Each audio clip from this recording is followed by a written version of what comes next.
Assalamualaikum warahmatullahi wabarakatuh. Alhamdulillahi rabbil alamin wa sallallahu wa sallama wa baraka ala sayyidina Muhammadin wa ala alihi wa azwajihi wa dhurriyyatihi wa sahabati ajma'in wa man tabi'ahum bi ihsanin ila yaumiddin amma ba'd. Fa ya rabbi shrah li sadri wa yassir li amri wa hlul 'uqdatam min lisani yafqahu qawli. Allahumma ja'al jam'ana hadha jam'an marhuma wa tafarruqana min ba'dihi tafarruqan ma'suma wa la taj'al fina wa la man yasma'una wa la man hawalaina syaqiyan wa la mahruma. Allahumma aftah masami'a qulubina bijahil Mustafa Muhammadin sallallahu alaihi wasallam. Allahumma kama waffaqtana lil ilmi wat ta'limi wawafiqna Allahumma lil fahmi wal amali bi rahmatika ya arhamar rahimin. Laqad ja'akum rasulun min anfusikum azizun alim anittum harisun alaikum bil mu'minina raufur rahim. Fa in tawallaw faqul hasbiyallahu la ilaha illa huwa alayhi tawakkaltu wa huwa rabbul arsyil azim. Allahumma inni a'udzubika an adilla wa dhalla wa zalla azim wa adlama wa jahla alayya wa abghabu alayya. Thumma ila hadratin nabiyil Mustafa Muhammadin sallallahu alaihi wasallam wa ila ikhwanihi min al-anbiya wal mursalin wa azwaji ummatil mu'minin wa dhurriyyati wa ahli baiti wa sahabati ajma'in wa jami'il awliya'i was salihin wal ulama'i al-amilin wal musannifin Sayyid Muhammad bin Muhammad al-Ghazali wa ila masyayikhina wa muallimina wa abaina wa ummahatina bi anna Allah yarhamuhum wa yuli darajatin fil jannah wa yu'idu alaina in barakatihim wa asarihim wa ulumihim wa anwarihim bid dini wad dunya wal akhirati bi sirril Fatihah. A'udzu billahi minasy syaithanir rajim. Bismillahirrahmanir rahim. Alhamdulillahi rabbil alamin arrahmanir rahim maliki yaumiddin. Iyyaka na'budu wa iyyaka nasta'in ihdinas siratal mustaqim. Siratal ladzina an'amta 'alaihim ghairil maghdubi 'alaihim waladdallin. Mengurang lajeng Haja Simkuring, kitab Al-Arba'in fi Usuluddin, masih membahas dzikrul maut. Ayana pembahasan masih tentang hakikat azab kubur. Tos dibahas di payun bahwa azab kubur itu hakikatnya adalah amal-amal buruk ya, di dunia yang di alam barzakh itu berubah ya. Jadi hal-hal yang menyakitkan, hal-hal yang sangat menyiksa. Hadis-hadis anu nyebatkeun bahwa azab kubur itu berupa ular, kalajengking, binatang-binatang buas itu, utamanya disebut dua hal itu. Maka yang dimaksud tidak dalam pengertian ular secara fisik anu bisa dilihat ku mata kepala gitu.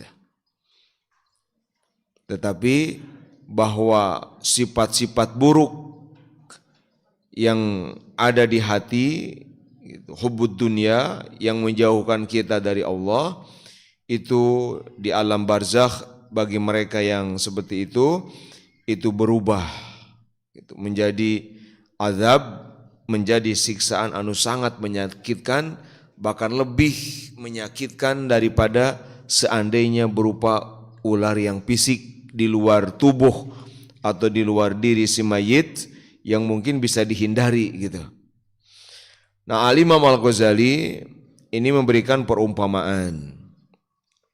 Bagaimana kok sesuatu yang digemari di dunia tidak nyambung kepada Allah jadi siksaan, itu digambarkan dengan orang yang mencintai sesuatu ketika berpisah tadinya mah sangat senang, gembira gitu, mencintai, damai, tentrem, begitu berpisah maka kecintaan itu berubah jadi api gitu kan, api di dalam hati yang sangat panas, sangat menyiksa gitu.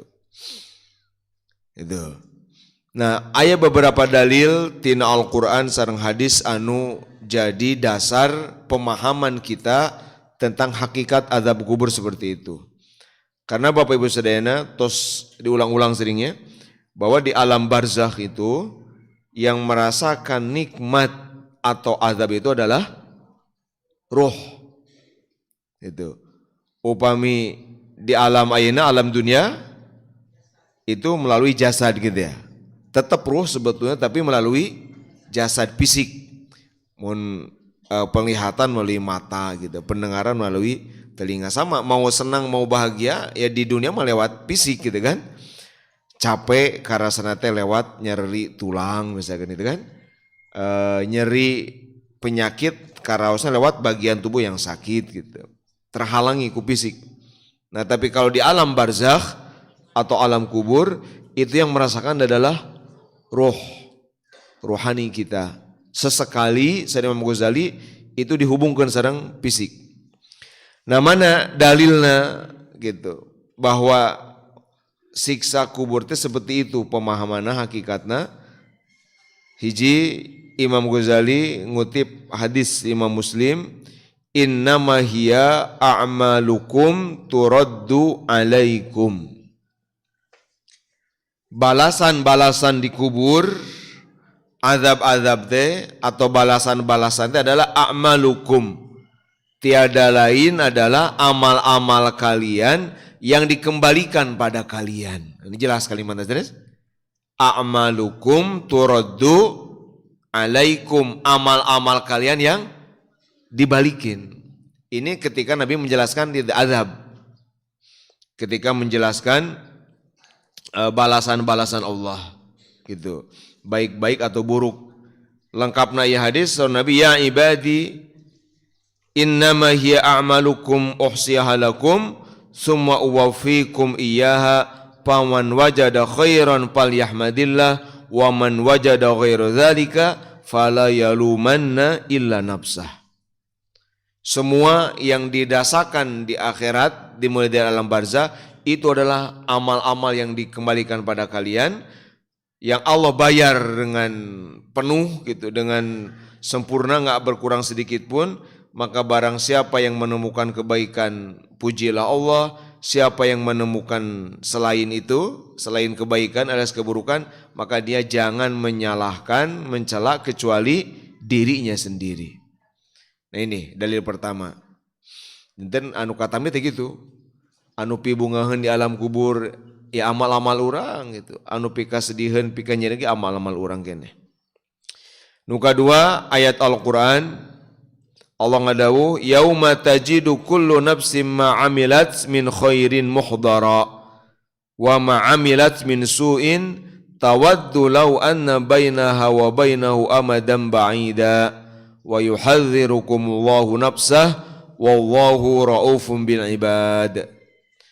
Pada hari itu semua jiwa, kullu nafsin, semua jiwa, semua orang, semua nyawa menemukan apa yang dia lakukan baik atau buruk muhdaran, nampak, ngajungkereng, tampil, ngabelegedeg, visual. Jadi apa yang dilakukan di dunia baik atau buruk nanti akan ditemukan. Jadi satu sosok gitu, muhdaran teh. Itu Al-Qur'an. Kalimatnya gitu, muhdaran. Berarti tadi kalau yang baik berarti jadi sosok-sosok yang menggembirakan, kalau yang buruk berarti jadi tadi. Jadi sosok-sosok anu sangat menakutkan. Sehingga di hari itu semua orang itu berharap seandainya antara mereka dan antara azab itu ada jarak yang sangat jauh.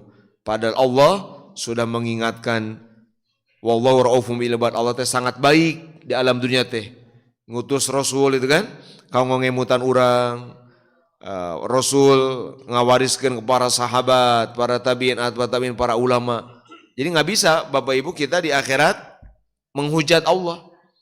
Kita tidak bisa nanti begitu dihisab urang ngabalik-balikan dengan ketidaktahuan, dengan kebodohan, nggak bisa sama sekali. Justru Allah teh ngahaja ngutus Nabi Rasul teh ngarah orang tetiasa menghujat Allah, ngahaja. Upami Allah tengirim Nabi Rasul, bolehlah orang misalkan beralasan, ya Allah dari mana aku tahu ini baik, ini buruk, ini syariatmu. Enggak. Sengaja aku Allah diutus Nabi Rasul, Nabi luar biasa dakwahna, terus estafet kan, berkesinambungan dugi ke guru-guru orang para ulama, itu adalah cara Allah agar membuat kita ini benar-benar ngikutin agama yang kalau tidak ngikut kita nggak bisa berdalih dengan ketidaktahuan. Kita tidak bisa dengan kita bodohan. Jadi kita tiasa kieu misalkan Gusti da atuh abdi teh terang eta teh wajib, terang eta teh haram gitu. Terang salat teh kedah kitu. Jadi salat abdi teh salah enggak bisa. Paling gambil we dibalikeun we. Nah, kami geus ngutus Nabi Rasul. Nabi Rasul ngawariskeun kok tadi sahabat, tabiin, tabiin terus itu. Eta aya ulama mah gitu. Di sekitar anjeun kunaon teu ikut teu datang enggak bisa sama sekali. Bahkan setan sekalipun Bapak Ibu tinggal dina surat Qaf itu anu ayeuna target utama setan teh ingin membuat kita celaka jauh dari Allah, tangke di akhirat mah setan ge berlepas diri. Jadi jangan dibayangkan nanti setan akan tampil membela. Enggak. Dina surat Qaf itu diceritakan perdebatan setan jeung jami nu digoda. Setan di akhirat hanya akan berkata begini, lah nyata masalah ente we makin nuturkeun kuring gitu.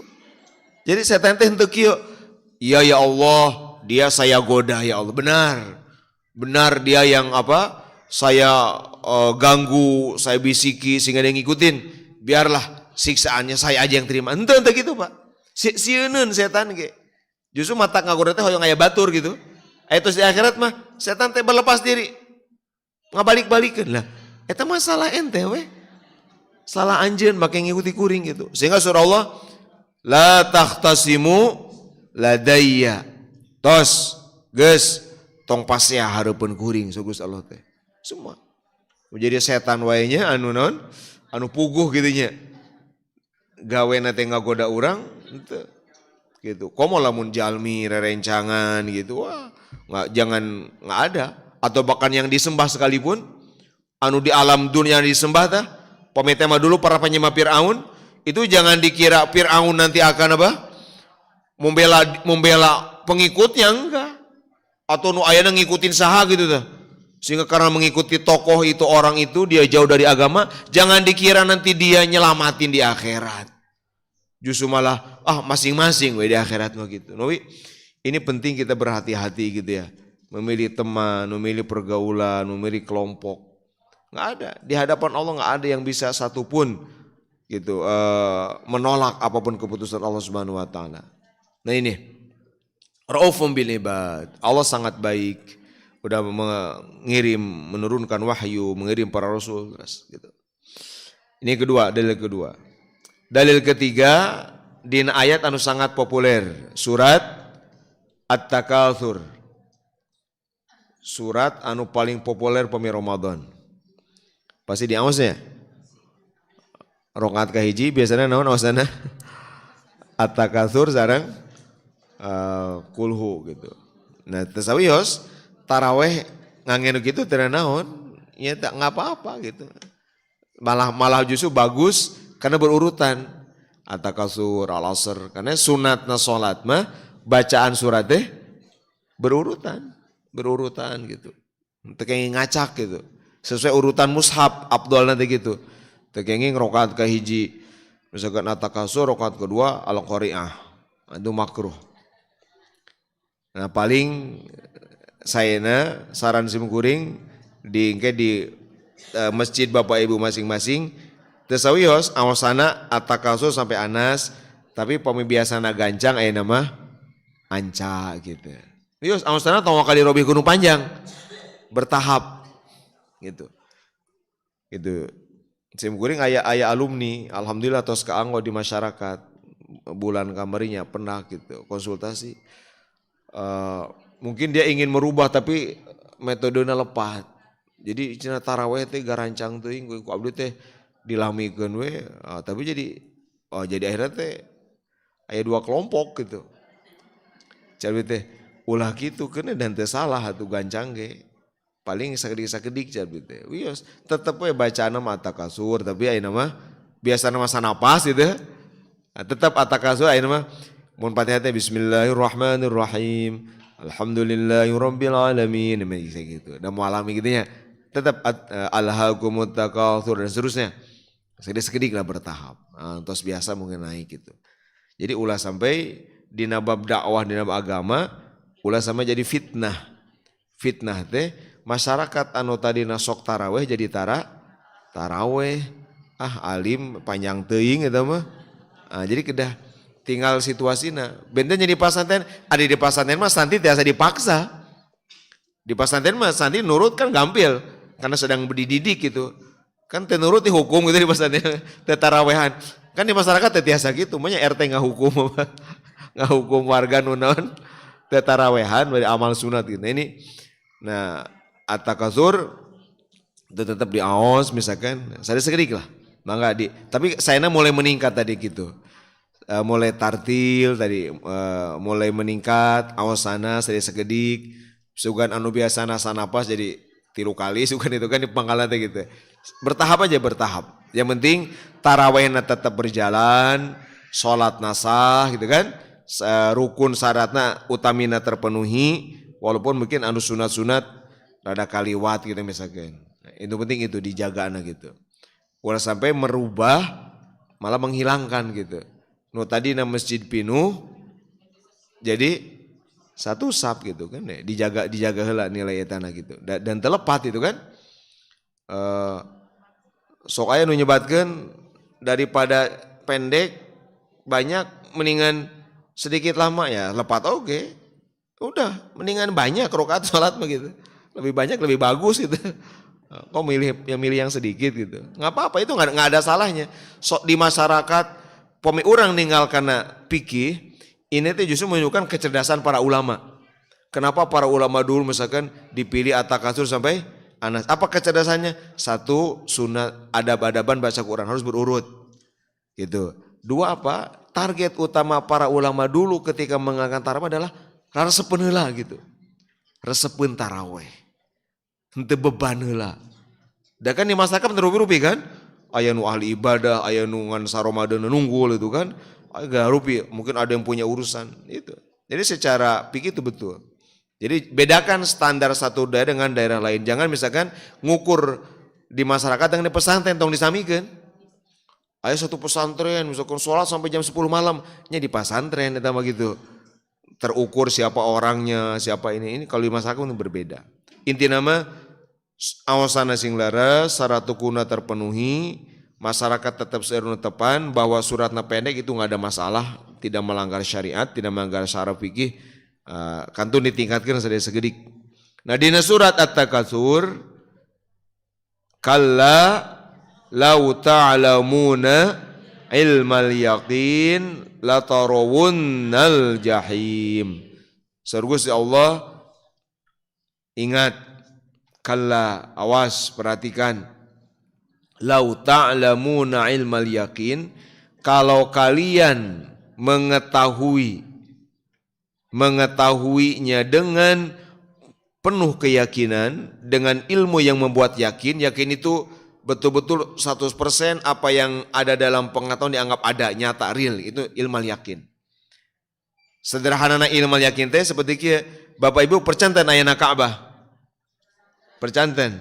Walaupun teu acan ka ditu percanten. Gitunya, ainu atos makan tenan gitu kan. Ieu mah nu teu acan, da pasti percantennya. Walaupun teu acan umroh teu acan haji, pasti dina hatena yakin ayana.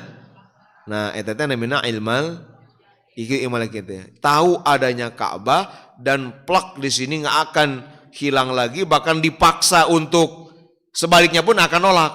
Dipaksa misalkan, enggak ada Ka'bah. Oh, saya kasih uang 1 juta, katakan nggak ada Ka'bah. Moal, Ka'bah mah aya. Sanajan abdi can kali itu yakin gitu. Ka'bah teh aya itu contoh sederhana ilmu yakin seperti itu. Ilmu yakin. Nah, saur Gusti Allah, kalau kalian sudah tahu dengan ilmu yakin, Ilmu yang membuat yakin, ilmu yakin teh. Ilmu yang melahirkan keyakinan.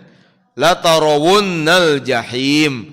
Pasti kalian akan melihat jahim, neraka jahanam. Nah ini ayat ini jadi dalil berarti neraka jahanam teh tos bisa ditinggali di mana? Di dunia. Gitu.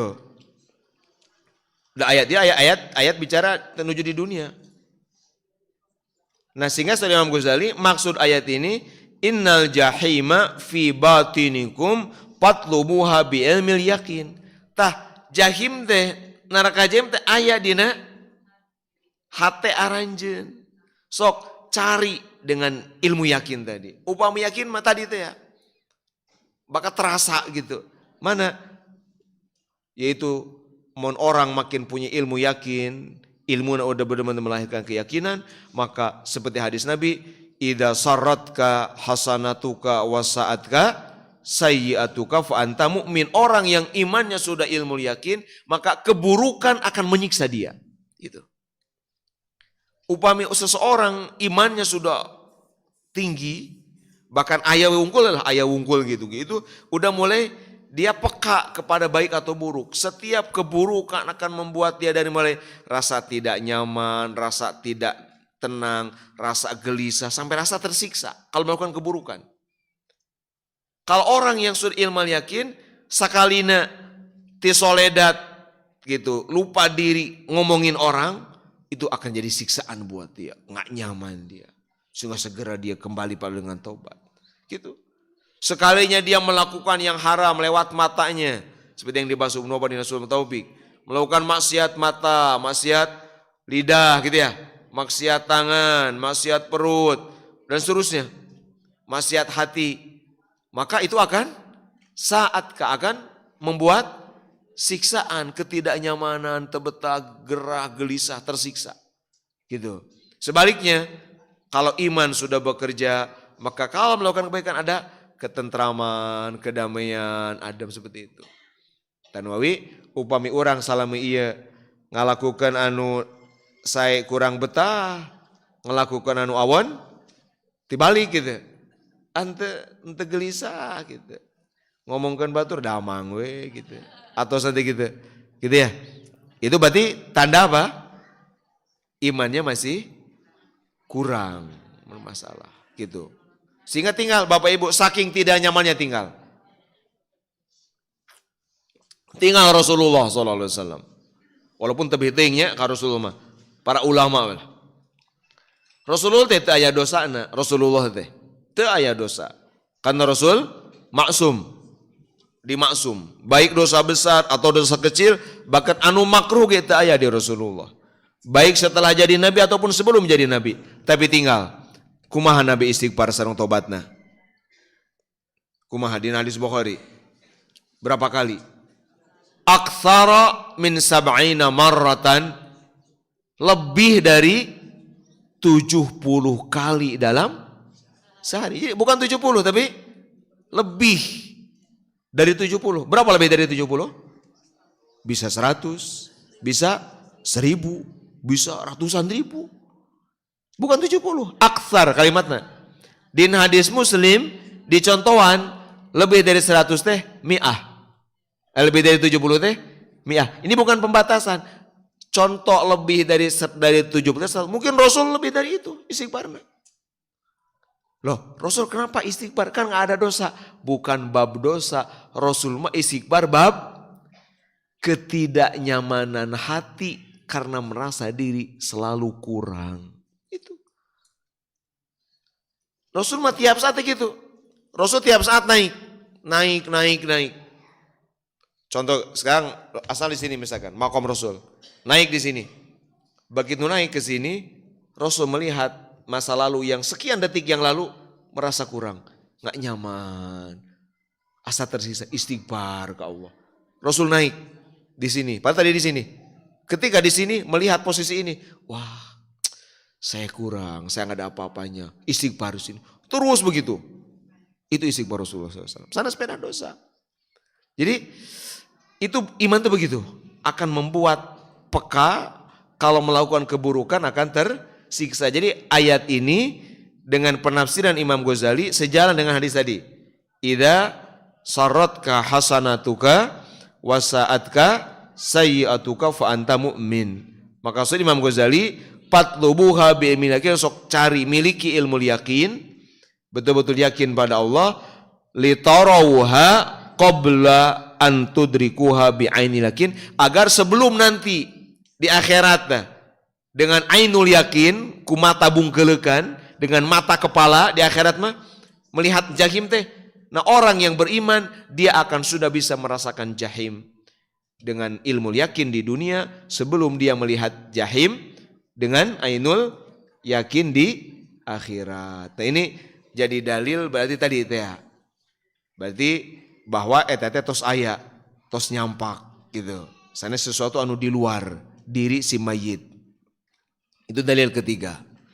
Memang at-takasur teh luar biasanya surat ieu teh.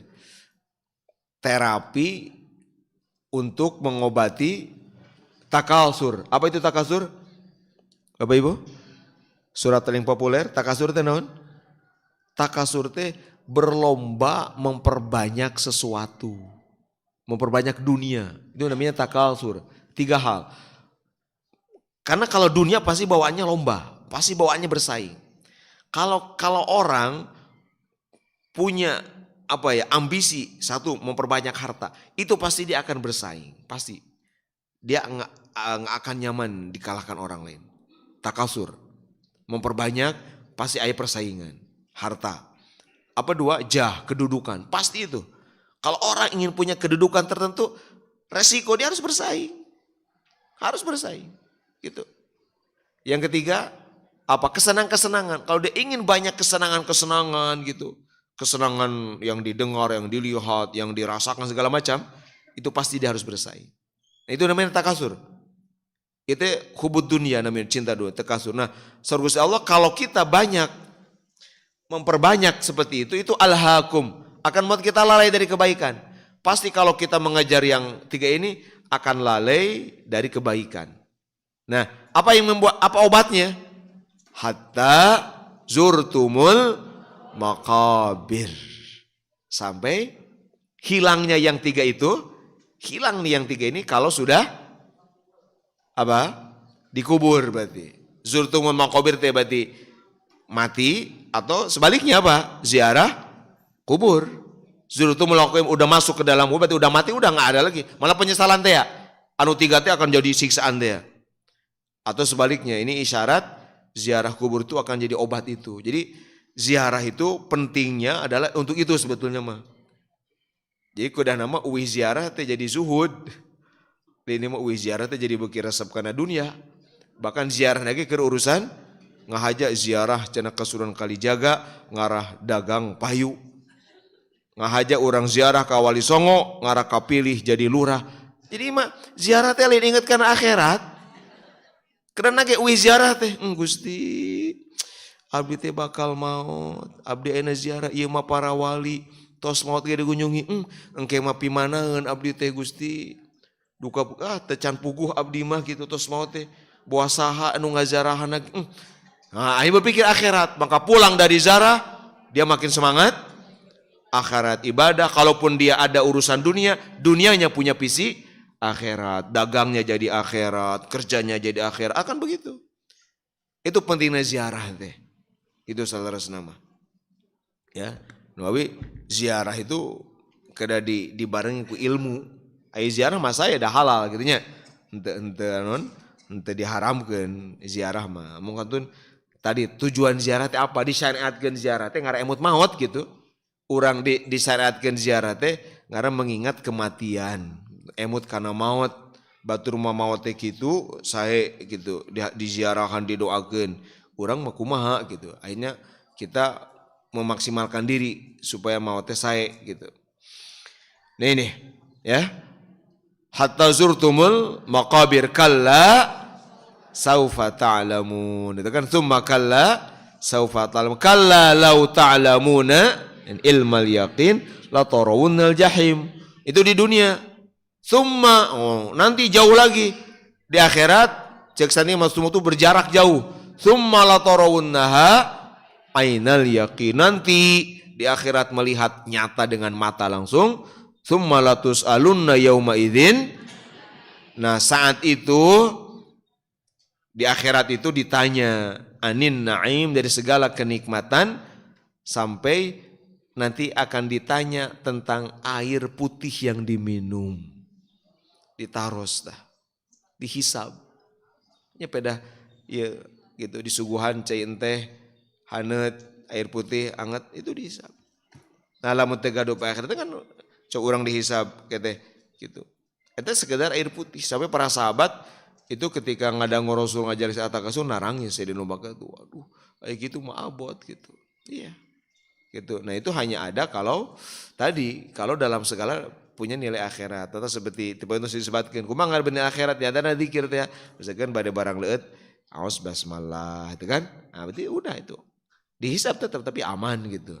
Berarti akan dianggap kita bersyukur pada Allah hilap ka Gusti Allah gitu. Di hati teh meyakini itu rezeki di Allah gitu. Nah ini at-takasur. Dalil ketiga ya. Dalil keempat. Bahwa azab itu udah ada sebetulnya di dalam diri si mayit sebagai akibat dari amal-amalnya. Allah ngadawu yasta'jilunaka bil azabi wa inna jahannama lamuhitatun bil kafirin. Surga Allah mereka orang-orang kafir yasta'jilunaka menyegerakan, meminta segera azab diturunkan. Gitu kan kanjeng Nabi nantang nanti gitu. Orang-orang kafir teh gitu nya begitu. Yasta'jilun, istijal teh nganggap ingin dipercepat, minta dipercepat. Sok mun bener mah mana azab teh lah. Tong nyingsieuna nunggul gitu. Bahasana gitu, tong sok nyingsieuna nunggul. Mana mun bener mah aya azab ka dieukeun. Gimana lihat kalimat Allah? Wa inna jahannama, padahal jahanam teh lamuhitatun bil kafirin, mengelilingi orang-orang kafir itu.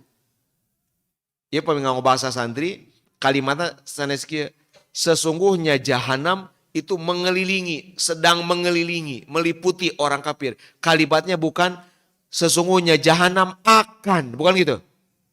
Bukan jahanam akan meliputi, mengelilingi, menutupi. Muncak santi kalimatnya bukan fi'il mudhari, bukan tuhitu, tapi muhitatun. Pakai isim fa'il, kata sifat yang artinya sedang terjadi.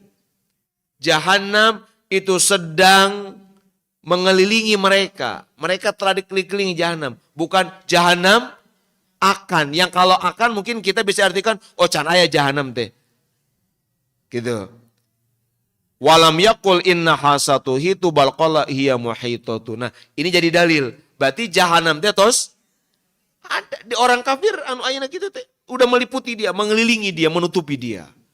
Gitu. Lamun ditaros, geuning teu karasaeun panas. Wah Bapak Ibu walarana. Ini eta tukang maksiat nyaman-nyaman aja.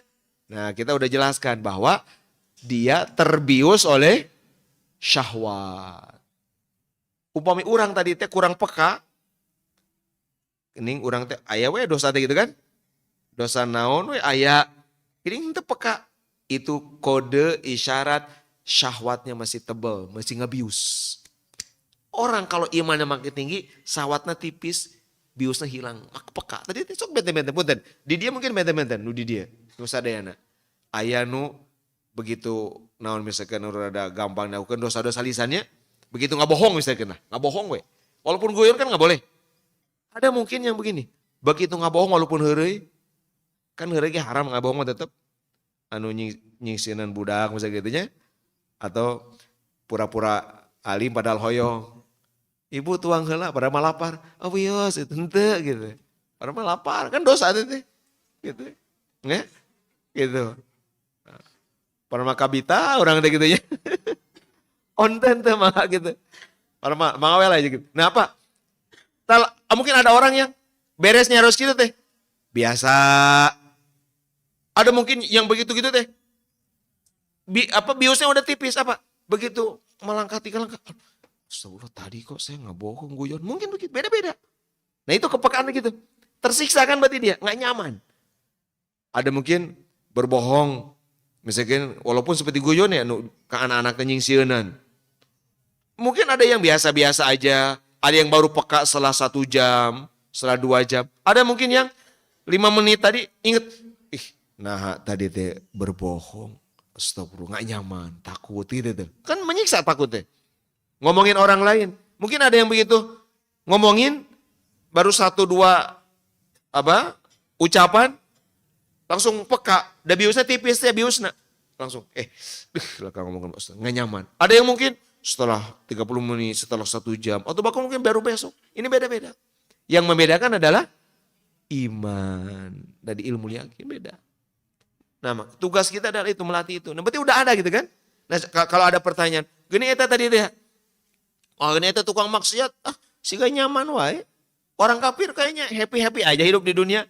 Jangan salah, mereka terbius oleh syahwat-syahwat itu terbius. Membius sehingga nggak peka. Aneh. Kapan? Nanti. Begitu yang dibahas ini.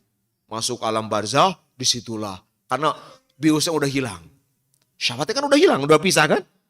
Udah pisah, roh wungkul kan itu. Ditiangkan jasad fisik dan alam itu. Wah di situ dia udah murni, hanya ruhani saja. Nggak ada penghalang sedikit pun. Di situ dia merasa sesakit-sakitnya. Bertumpuk-tumpuk. Dari yang tidak pernah disesali itu, ya tidak pernah disesali ini itu, akan di situ betul-betul terasa. Nauzubillah wa na'udzubillah. Nah ini Al-Quran ya. Jadi hebatnya Imam Ghazali gitu ya, peka beliau. Dari gitu tak Bapak Ibu Saudara, para ulama matinasa kalimat muhitotun gitu, jenten kesimpulan hukum gitu, jenten dalil gitu. Itu keempat ya, dalil keempat. Dalil kelima. Inna a'tadna lidzalimina naran ahata bihim suradiquha. Surat Al-Kahfi ya. Sesungguhnya kami telah menyiapkan neraka bagi orang-orang zalim. Tinggal kalimat tadi itu na ahata bihim suradiquha. Saur santri eta kalimat fi'il madi past tense untuk sesuatu yang udah terjadi. Kalimat kieu pihartosna, kami telah menyiapkan neraka api bagi orang zalim yang apinya gitu, yang sekelilingnya telah, kalimatnya telah menutupi mereka. Ahata tadi. Tadi muhitun ya ahata sama. Tidak yuhitu gitu, tidak nanti akan mengelilingi tapi telah. Itu tidak. Nah, oleh Imam Ghazali ayat-ayat ya, sareng hadis-hadis ya dijadikan dasar dalil apa yang beliau bahas gitu ya. Bahwa azab itu include, ada di dalam diri si mayit. Maka ketika mayit di alam kubur teh jangan dibayangkan tadi gitu ya. Ada binatang begitu digali terlihat ularnya, bukan. Tapi itu sesuatu yang betul-betul nyata di dalam dirinya. Di dalam hadis lain Rasul menyebutkan innal jannata wan nar makhluqatan, atau pendapat para ulama mengatakan bahwa neraka dan surga itu sudah ada. Tos ayat, tos nyampak. Nah mungkin maknanya itu. Bisa aja arti udah ada itu kayak tadi itu. Tos ayat buktinya tadi. Ayat surga anu tos nyampak sehingga bisa dirasakan kenikmatan, neraka dirasakan bisa dirasakan adab siksaan gitu. Nah, sorry Imam Ghazali, fa illam tafham ba'dha ma'anil Qur'ani kadzalik, falaisa laka nasibun minal Qur'an illa fi kusyurihi. Nah, kalau cenah memahami Quran tuh enggak seperti tadi itu, tos apal atakasur tapi teu kadinya gitu, teu dugi kadinya gitu tah. Nu gampang we atakasur nya, sadaya tos apal atakas tapi kon teu dugi kadinya kesimpulanna teh. Henteu dicana kadinya gitu. Maka berarti Anda tidak dapat bagian dari Quran kecuali cangkangnya saja. Gitu. Sebagaimana binatang tidak dapat bagian dari gandum kecuali cangkang. Gitu. Kan upami gandum kan aya cangkangna ya. Aya isi gitu kan. Wal Quran ghadhaul khalqi kullihim ala ikhtilafi asnafihim. Al-Quran adalah nutrisi. Ghadha, nutrisi makanan lah gitu. Asupan untuk semua orang sesuai sifatnya, sesuai levelnya. Semua kita Bapak Ibu ini walaupun beda-beda, ini pasti bisa mencerna Quran. Tapi apa yang dicerna dari Al-Quran sesuai level. Misalkan gimana? Walakin naqtidakum bihi ala qadri darajatihim. Tapi manusia mencerna, memahami, menikmati Al-Quran sesuai level tingkat mereka. Wa kulli ghadain mukhun wa nukhalatun wa tibnun. Setiap makanan dari Quran itu, asupan Quran itu ada intinya bagian mukh, ada bagian paling inti, ada nukhalah, ada cairannya, ada cangkangnya saja. Dicontohkan Imam Ghazali, wahir sul himar ala tibni asyadu minhu alal khubzi al-mutakhadhi minal lubi. Misalkan keledai. Bapak Ibu upami keledai, tina tangkal gandum, naona anu dicari ku keledai. Dauna, sanes? Keledai mah jarami nawe gitu. Pami pare lah gitu, pare.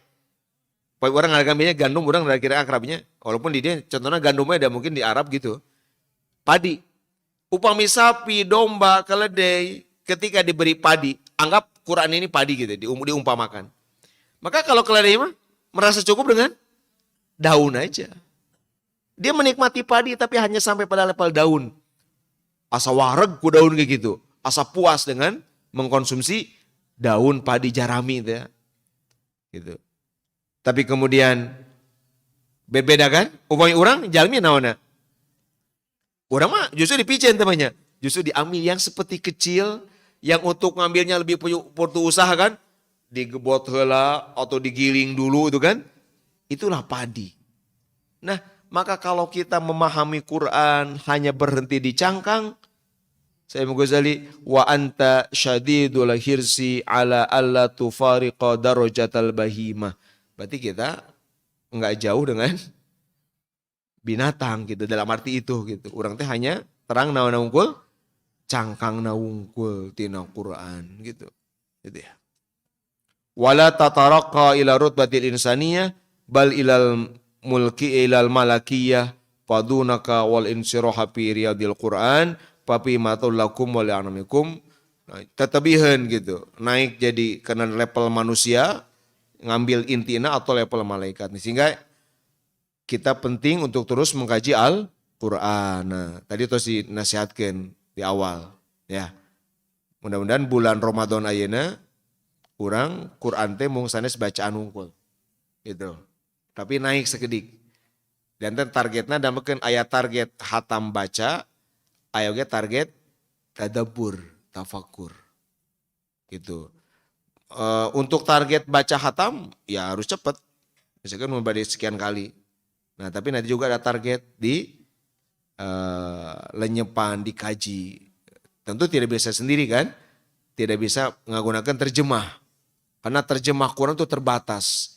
Tidak mewakili, tidak akan bisa mewakili. Jadi datang ke guru, buka majelis, datang ke ulama, kita kaji. Namanya tadarus.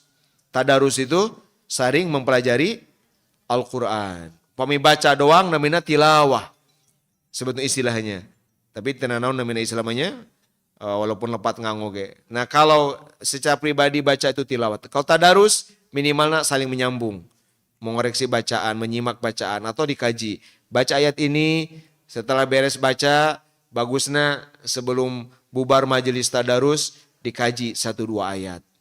Di antara ayat yang kita baca ayat ini pesannya ini seperti itu. Nah kalau Quran terus dikaji itu tugas kita insya Allah gitu ya. Nanti Quran itu akan makin dipahami dan seterusnya. Nah Bapak Ibu Saudara, ada pertanyaan. Apakah siksa yang tadi itu hanya hanya perasaan saja atau ada wujudnya gitu? Bertaruh sana gitu. Apakah itu hanya perasaan, hanya rasa sakit atau memang ada wujudnya? Nah, Imam Ghazali ini beliau ngajak kita pakai logika dulu. Perbandingan dengan tidur. Kenapa Imam Ghazali banyak membandingkan dengan tidur? Karena tidur adalah akhul maut. Tidur adalah adiknya kematian. Kalau kita paham tidur, itu kita akan ngerti banyak pelajaran tentang kematian. Contoh gini, Bapak Ibu, lamun jalmi anu ngimpen nuju kulemna teh ngimpen pikasieun lah misalkan, ngimpen di pacok orai gitu. Cing orai eta menurut adina impian si jalmi hanya perasaan atau ada wujudnya? Bagi yang mimpi ada wujudnya nggak? Bagi yang mimpi ada wujudnya nggak? Ya di mimpinya ada nggak? Ya ada kan. Matak disebat ngimpi di pacok orai ge, dia melihat ular gitu kan. Terus mimpi di pacok orai, di patok ular. Karena memang dalam mimpinya dia melihat gitu, dikejar anjing, mimpi jatuh, mimpi segala macam. Itu real, di dalam tidur dia melihat. Terus gitu. Tapi kalau orang anu gigireuna kumaha? Ninggal teh? Henteu.